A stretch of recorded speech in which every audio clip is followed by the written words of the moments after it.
अस्सलाम वालेकुम नाज़रीन, मैं मोहम्मद असलम हुसैन सियासत की खबरों में आप सबका इस्तकबाल करता हूँ।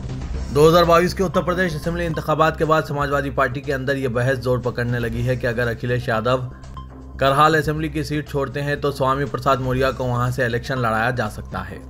अभी ये बात चर्चे में है कि अखिलेश के करीबी कुछ बड़े लीडरों ने पार्टी के अंदर यह फॉर्मूला रखा है, लेकिन इसकी कोई तस्दीक नहीं हुई है। दरअसल इतवार को अखिलेश यादव और स्वामी प्रसाद मौर्य के दरमियान बंद कमरे में मुलाकात हुई। माना जा रहा है कि इलेक्शन में शिकस्त की वजह का जायजा लिया गया और साथ ही फाजिल नगर से स्वामी की शिकस्त की वजह बीजेपी की सोची समझी मुहिम को बताया गया है। पार्टी चाह रही है कि अखिलेश यादव अपनी पार्लियामानी सीट पर वापस चले जाएं और इनकी जगह करहाल असेंबली सीट पर स्वामी प्रसाद मौर्य को इलेक्शन लड़ाया जाए। हिंदुस्तान से कोरोना वायरस की दहशत खत्म होती नजर आ रही है। वजारत सेहत की जानिब से पीर की सुबह जारी अपडेट के मुताबिक गुज़िश्ता 24 घंटों के दौरान मुल्क में कोरोना के 2503 नए केसेस सामने आए हैं और 27 लोगों की मौत हुई है। कोविड के मामलात में करीब 20% की कमी आई है। अब तक कोरोना के कुल 4,29,93,494 केसेस रिपोर्ट हुए हैं। एक्टिव केसेस की बात करें तो इनकी तादाद कम होकर 36,168 हो गई है। रियासत मध्य प्रदेश के नर्मदापुरम से 40 किलोमीटर की दूरी पर वाक़ एक 50 साल पुराने दरगाह की बेहुरमती करते हुए शरपसंदों ने इसे भगवा रंग में रंग दिया। पुलिस के मुताबिक ये मामला इतवार की सुबह पेश आया जब चंद मुकामी नौजवानों ने देखा कि मज़ार का दरवाज़ा टूटा हुआ है और खबर को भगवा रंग से रंग दिया गया है। पुलिस ने इस सिलसिले में दफ़ा 295 के तहत केस दर्ज कर लिया है। वाज़ेह के मध्य प्रदेश भी बीजेपी ज़ेर क़यादत रियासत है। यहाँ भी शरपसंदी के वाक़ात में इजाफा होता जा रहा है। मध्य प्रदेश के दारुल-हुकूमत भोपाल में मरकजी खुफिया एजेंसियों ने ATS के साथ मिलकर इंतहाई खुफिया ऑपरेशन में 6 अफराद को गिरफ्तार किया है। इन गिरफ्तारियों के साथ ही दहशतगर्दी के मुकामी मॉड्यूल को बेनकाब करने का दावा किया गया है, जो तफ्तीशकारों के मुताबिक दहशतगर्दों का स्लीपर सेल बनाने में मसरूफ थे। इब्तदाई जांच के मुताबिक मुलजिमीन का ताल्लुक बांग्लादेश की ममनुआ तंजीम जमात मुजाहिदीन से बताया जा रहा है। पकड़े गए नौजवानों में से 2 मुश्तबा अफराद खदीम शहर में वाक़ ऐशबाग पुलिस स्टेशन से 200 मीटर की दूरी पर फातिमा मस्जिद के करीब एक इमारत में किराए के मकान पर रह रहे थे। गिरफ्तारी के साथ ही पुलिस ने बोरी भरकर मजहबी किताबें और 1 डजन से जायद लैपटॉप के साथ बड़ी मकदार में धमाका खैज मादा और हथियार भी जब्त करने का दावा किया है। इन दोनों की निशानदेही पर बाद में मजीद 4 अफराद को गिरफ्तार किया गया। उत्तर प्रदेश हुकूमत में वजीर रहे बलदेव सिंह इस वक्त सुर्खियों में छाए हुए हैं। रामपुर की बिलासपुर असेंबली सीट से उन्होंने महज 307 वोटों से जीत हासिल की है। इसके बाद इनका गुस्सा 7वें आसमान पर चढ़ गया है। उन्होंने कांटे की इस टक्कर के लिए सीधे मुसलमानों को जिम्मेदार ठहराया है। इलेक्शन जीतने के बाद उन्होंने विजय यात्रा की रैली से खिताब करते हुए कहा कि हम सबका साथ सबका विकास के साथ सबका विश्वास जीतने की कोशिश की। किसी के साथ कोई भेदभाव नहीं किया, लेकिन मुसलमानों ने हमारा साथ नहीं दिया। उन्होंने एक तरफा वोटिंग की। वजीर ने आगे कहा कि अब बुलडोजर तेजी से चलेगा। उन्होंने कहा कि हम इनका यानी मुसलमानों की हिमायत करना चाहते हैं, लेकिन उन्होंने हमारा साथ नहीं दिया। इस बार के इलेक्शन में भी मुस्लिम वोटरों की हिमायत नहीं मिली। उन्होंने हमारे लिए कोई जगह नहीं छोड़ी। हम मुसलमानों समेत सभी को राशन, इलाज, मकान वगैरह मुहैया कराए। फिर भी उन्होंने बीजेपी को हराने की पूरी कोशिश की। अब हमें इनके बारे में सोचना चाहिए। उन्होंने सीधा धमकियां में इस लहजे में कहा कि अब बुलडोजर तेजी से चलेगा। साबिक मरकजी वजीर उमा भारती को भोपाल में एक शराब की दुकान पर पत्थर फेंकते हुए और तोड़फोड़ करते देखा गया। मध्य प्रदेश की साबिक चीफ मिनिस्टर रियासत में शराबबंदी का मुतालबा करती रही है और उन्होंने ऐलान किया है कि वो शराब की दुकानात के बाहर एहतजाज शुरू करेंगी। गुज़िश्ता साल उन्होंने ऐलान किया था कि वो 15 जनवरी तक रियासत में शराब पर इम्तना नाफिज करवा देंगी या फिर लाठी लेकर सड़कों पर निकल आएंगी, लेकिन ऐसा कोई कदम उठाने के बजाय उनकी दी गई मोहलत से सिर्फ 2 दिन पहले एक नई एक्साइज पॉलिसी का ऐलान किया गया, जिसके तहत शराब को सस्ता कर दिया गया। चीफ मिनिस्टर शिवराज सिंह चौहान की हुकूमत ने बैरूनी शराब पर एक्साइज ड्यूटी में 10-13% की कमी कर दी। दुकानात को भी बैरूनी और देसी शराब एक साथ बेचने की इजाज़त दी गई। रियासत में फिलहाल देसी शराब की 2544 और बैरूनी शराब की 1061 दुकानात कायम है। शराब बनाने वालों को भी सिया, किशमिश और अंगूर से शराब बनाने की इजाज़त दे दी गई है। लोग अब पहले के मुकाबले घर पर 4 गुना ज़्यादा शराब रख सकेंगे। सालाना 1 करोड़ रुपए और उससे ज्यादा आमदनी रखने वालों को घर पर बार खोलने की इजाजत दे दी गई है। मगरबी बंगाल की वज़ीर आला ममता बनर्जी ने शत्रुघ्न सिन्हा को आसनसोल पार्लिमानी नशिस्त के ज़मनी इलेक्शन में TMC उम्मीदवार बनाया है। उन्होंने बाबुल सुप्रियो को बालीगंज असेंबली हल्के के ज़मनी इलेक्शन में TMC का टिकट दिया है। टीएमसी सरबराह ने ट्वीट किया कि ऑल इंडिया तृणमूल कांग्रेस की तरफ से ये ऐलान करते हुए मसर्रत हो रही है कि साबिक मरकजी वजीर और साबिक अदाकार शत्रुघ्न सिन्हा आसनसोल ज़मीनी इलेक्शन में लोकसभा के लिए हमारे उम्मीदवार होंगे। साबिक मरकजी वजीर और मशहूर गुलकार बाबुल सुप्रियो हल्के असेंबली बालीगंज के ज़मीनी इलेक्शन में हमारी पार्टी के उम्मीदवार होंगे। उत्तर प्रदेश की जेल में कैद सियासतदान मुख्तार अंसारी के बेटे अब्बास अंसारी ने जैसे ही इंतखाबी फतेह हासिल की, पुलिस इनके खिलाफ कार्रवाई शुरू कर दी है। इंतखाबी मुहिम के दौरान अफसरान को मुबैना तौर पर धमकी देने के मामले में मऊ पुलिस ने इनके खिलाफ दर्ज मुकदमे में ताज़ीरात हिंद की मुतअद्दिद दफात का इजाफा कर दिया है। पुलिस सुपरिटेंडेंट मऊ सुशील ने कहा कि अब्बास अंसारी के खिलाफ 4 मार्च को दर्ज मुकदमे में कानूनी सलाह लेने के बाद कई दफात का इजाफा किया गया है। इस मामले में मजीद तफ्तीश की जा रही है। अब्बास ने 3 मार्च की शब मऊ के पहाड़पुर इलाके में मुनक़िदा इंतखाबी जलसे आम से मुबैना तौर पर रियासती हुकूमत के मुलाजमीन को धमकी दी थी। उन्होंने कहा था कि समाजवादी पार्टी की क़यादत वाली हुकूमत के क़याम के बाद अफसरान को तबादला करने से पहले साबिक़ा हुकूमत में अपने कामों का हिसाब देना होगा। अब्बास की तकरीर की वीडियो सोशल मीडिया पर वायरल होने के बाद मऊ पुलिस ने 4 मार्च को इनके खिलाफ IPC की दफ़ा 171F के तहत मुकदमा दर्ज किया था।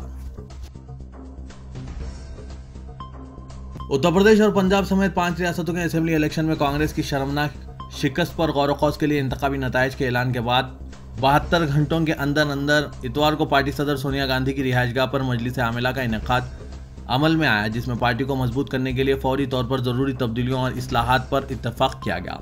इस मौके पर सोनिया गांधी ने मुजाहिदीन आज़ादी की अजीम कुर्बानियों से हासिल की गई आज़ादी को बचाने के लिए जद्दोजहद जारी रखने के अज़्म जाहिर किया है।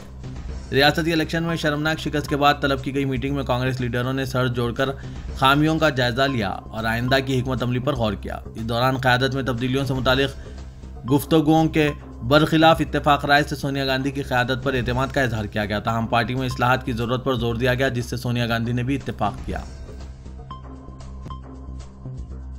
रूस और यूक्रेन के दरमियान जारी जंग का आज 19वां दिन है, लेकिन सूरत हाल बेहतर होती नजर नहीं आ रही है। इतवार को रूस ने मगरबी यूक्रेन में वाक़ फौजी तरबियती अड्डे पर मिसाइल हमला किया था। रूस ने इसमें 180 गैर मुल्की जंगजोओं की हलाकत का दावा किया है। रूस ने दावा किया है कि इसने यूक्रेन के फौजी अड्डे पर 30 से ज़ायद मिसाइल दागे हैं। ताहम यूक्रेन ने एक मुख्तलिफ दावा किया है। यूक्रेन का कहना है कि इस हमले में 35 अफराद हलाक हुए हैं। इसके साथ ही रूसी हमलों में एक गैर मुल्की सहाफ़ी की मौत भी वाक़ हुई है। यूक्रेन की रुकन पार्लियामेंट आना सोसन ने यह इत्तला दी है। उन्होंने बताया कि गैर मुल्की सहाफ़ी अर्पन में रूसी गोलाबारी से हलाक हो गया।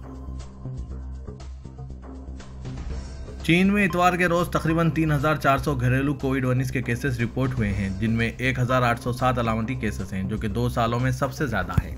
19 सूबों में नए लॉकडाउन और सफरी पाबंदियों को इस वबा पर काबू पाने के लिए नाफिज कर दिया गया है। चीनी हुकूमत ने इतवार को अपने एक बड़े शहर में तमाम 17 मिलियन बाशिंदों को लॉकडाउन के तहत रखा है। शेंजन के जुनूबी टैग हब ने तमाम रियासतों से कहा है कि वो घर पर ही रहें, क्योंकि शहर पड़ोसी वायरस से तबाहाल हांगकांग से मुंसलिक ओमिक्रॉन फ्लेयर अप को खत्म करने के लिए जद्दोजहद कर रहा है। शेंजन ने इतवार को 66 नए इन्फेक्शन की इत्तला दी। चीफ मिनिस्टर तेलंगाना के चंद्रशेखर राव ने रुकन कौंसल जी सुकेंदर रेड्डी को दूसरी मरतबा कानून साज कौंसल सदरनशीन के ओहदे के लिए उम्मीदवार बनाया है। सुकेंदर रेड्डी ने आज पर्चा नामजदगी दाखिल किया। रिटर्निंग ऑफिसर और सेक्रेटरी लेजिस्लेटर को उन्होंने पर्चाजात नामजदगी हवाले किए। सुकेंदर रेड्डी का मुतफ़क़ा तौर पर इंतखाब यकीनी है, क्योंकि सिर्फ एक पर्चा दाखिल किया गया। सदरनशीन के इंतखाब पर इत्तेफाक राय पैदा करने में सियासी जमातों के ताउन पर इजहार तशक्कुर किया गया। सुकेंदर रेड्डी को MLA कोटे से दूसरी मरतबा कौंसल के लिए मुंतखब किया गया है। वो 3 मरतबा नलगुंडे के रुकने पार्लियामेंट रह चुके हैं। 11 सितंबर 2019 को सुकेंदर रेड्डी ने पहली मरतबा कौंसल के सदरनशीन की जिम्मेदारी संभाली थी। शहर हैदराबाद के गांधी अस्पताल के सुपरिटेंडेंट डॉक्टर राजा राव ने कहा कि आने वाले दिनों में कोरोना की मजीद नई शक्लें आएंगी। उन्होंने कहा कि इस वायरस के आगाज के बाद से इसके तज्जिए से ये पता चलता है कि एक शक्ल से दूसरी शक्ल के पैदा होने में 6 माह का वक्त लगता है। उन्होंने इम्कान जाहिर किया कि कोरोना की नई शक्ल जून या फिर जुलाई में आएगी। उन्होंने अवाम को इंतबाह देते हुए कहा कि वायरस में कमी पर लापरवाही का मुजाहरा ना करें। यह वायरस मुकम्मल तौर पर ख़त्म नहीं हुआ है। कोरोना की नई शक्ल सामने आएगी, ताहम इसकी शिद्दत के बारे में हुनूस कुछ नहीं कहा जा सकता। किसी भी वायरस का बदलना आम बात है। अवाम को चाहिए कि वो कोरोना के क़वानीन पर ज़्यादा से ज़्यादा अमल करें। अवामी मुकामात पर जाते वक्त मास्क लगाना ना भूलें। हाथों के लिए सैनिटाइज़र, जिस्मानी फासला लाजमी है। उन्होंने वाज़े किया कि आने वाले कुछ वक्त तक इन कोरोना क़वानीन पर अमल करना होगा। तेलंगाना के वजीर फाइनेंस हरीश राव ने कहा कि केसीआर हुकूमत मुख्तलिफ पेशों से वाबस्ता अफराद की भलाई के लिए इक़दामात कर रही है। हरीश राव ने मेदक जिले का दौरा करके तरक्याती प्रोग्रामों में हिस्सा लिया। उन्होंने कहा कि तेलंगाना मुल्क की सबसे कम उम्र रियासत है, लेकिन कई शोबों में दीगर रियासतों को पीछे छोड़ दिया है। उन्होंने कहा कि रियासत के 33 अजला में 2 करोड़ रुपए खर्च से असरी धोबी घाट तामीर किए गए हैं। उन्होंने कहा कि तेलंगाना की जद्दोजहद में तमाम तबकात और पेशों से ताल्लुक़ रखने वाले अफराद के रोल को नज़रअंदाज नहीं किया जा सकता। वज़ीर आला तेलंगाना के चंद्रशेखर राव ने हुकूमत की तश्कील के बाद तरक्की और फलाह व बहबूद के लिए नए दौर का आगाज किया है। जारिया साल के अवाखिर में गुजरात और हिमाचल प्रदेश असेंबली इंतखाबात के साथ बीजेपी कर्नाटक और मध्य प्रदेश इंतखाबात के इनेकाद का जायजा ले रही है और कहा जा रहा है कि तेलंगाना राष्ट्र समिति बीजेपी की इस मसरूफियत का फायदा हासिल करने दिसंबर 2023 के बजाय दिसंबर 2022 में इंतखाबात के हालात पैदा करने पर गौर कर रही है। तेलंगाना में आजिलाना इंतखाबात की मुतअद्दिद पेश क़यासियों का सिलसिला अब भी जारी है, जबकि टीआरएस की जानिब से बीजेपी की उत्तर प्रदेश के अलावा उत्तराखंड, गोवा के साथ मणिपुर में कामयाबी के बाद अपने मंसूबे पर अस्तरनौ गौर किया जाने लगा है। उत्तर प्रदेश और दीगर 3 रियासतों में कामयाबी के सबब पैदा माहौल को देखते हुए भारतीय जनता पार्टी जानिब से हिमाचल प्रदेश और गुजरात के साथ मध्य प्रदेश व कर्नाटक के इंतखाबात के इनेकाद पर गौर किया जा रहा है और कहा जा रहा है कि जो लहर उत्तर प्रदेश और दीगर 3 रियासतों में कामयाबी के बाद चली है, इसका फायदा हासिल किया जा सकता है। तेलंगाना में क़ब्ल वक्त इंतखाबात के मंसूबे का अस्तरनौ जायजा लिया जाने लगा है और कहा जा रहा है कि हुकूमत ऐसा कोई कदम नहीं उठाएगी जो कि रियासत में बीजेपी को मुस्तहकम बनाने का सबब बन सकता है। मुल्क की 4 रियासतों में कामयाबी के बाद बीजेपी क़यादत ने तेलंगाना पर तवज्जो मरकूज कर दी है। बताया जा रहा है कि दोनों तेलुगु रियासतों में पार्टी के इख्तिदार के निशाने के तहत हिकमत अमली तैयार करने का काम शुरू हो चुका है। आइंदा असेंबली इंतखाबात में बेहतर मुजाहिरे के बजाय बीजेपी इख्तिदार के टारगेट के साथ आगे बढ़ना चाहती है। इत्तलात के मुताबिक पार्टी कैडर को मुतहरिक करने के लिए जारिया माह के अवाखिर में चीफ मिनिस्टर उत्तर प्रदेश योगी आदित्यनाथ और बीजेपी के कौमी सदर JP नड्डा तेलंगाना का दौरा कर सकते हैं। रियासती कायदीन ने योगी आदित्यनाथ के दौरे की तारीख तय करने के लिए कौमी कायदीन से मुलाकात की है। तेलंगाना के किसी मुकाम पर बड़ा जलसेआम मुनक़िद किया जाएगा। बीजेपी के रियासती सदर बंडी संजय 14 अप्रैल से गढ़वाल से प्रजा संग्राम यात्रा के दूसरे मरहले का आगाज करेंगे। बताया जा रहा है कि यात्रा के दौरान मरकजी वजीर दाखिला अमित शाह 2 दिन का दौरा करते हुए जलसों में शिरकत करेंगे। टीआरएस की रुकने कौंसिल के कविता की सालगिरह टीआरएस के एक कारकुन के लिए महंगी साबित हुई। टीआरएस मुगलपुरा डिवीजन के सदर P राधाकृष्णा ने जरूरत से ज्यादा जोश व जज्बा का मुजाहरा करते हुए सिक्योरिटी एहलकारों की आंख में धूल झोंककर चार मीनार के ऊपर के कविता के फ्लेक्स को आवेदन कर दिया और साथ ही सालगिरह की मुबारकबाद पेश की। जब चार मीनार के नीचे ठहरे अवाम अपने मोबाइल फोन्स में इस फ्लेक्सी की तस्वीर कैद कर रहे थे, तब सिक्योरिटी एहलकारों की नजर फ्लेक्सी पर पड़ी। सिक्योरिटी एहलकारों ने फौरन हरकत में आकर फ्लेक्सी को निकाल दिया और चार मीनार पुलिस स्टेशन में राधा कृष्णा के खिलाफ शिकायत दर्ज कराई। यहाँ इस बात का तस्करा जरूरी है कि साबिक में भी राधा कृष्णा के खिलाफ राजीव गांधी सद्भावना पाइप निकाल देने पर कांग्रेस कायदीन की शिकायत पर मुकदमा दर्ज किया गया था। तो ये था आज का खबरनामा। खबरों से मुतालिक कमेंट के जरिए आप अपने ख्यालात पेश कर सकते हैं और साथ ही इस वीडियो को लाइक कीजिएगा। तो मैं मोहम्मद असलम हुसैन अब आप सबसे इजाजत तलब करता हूँ, तो दीजिए इजाजत। अल्लाह।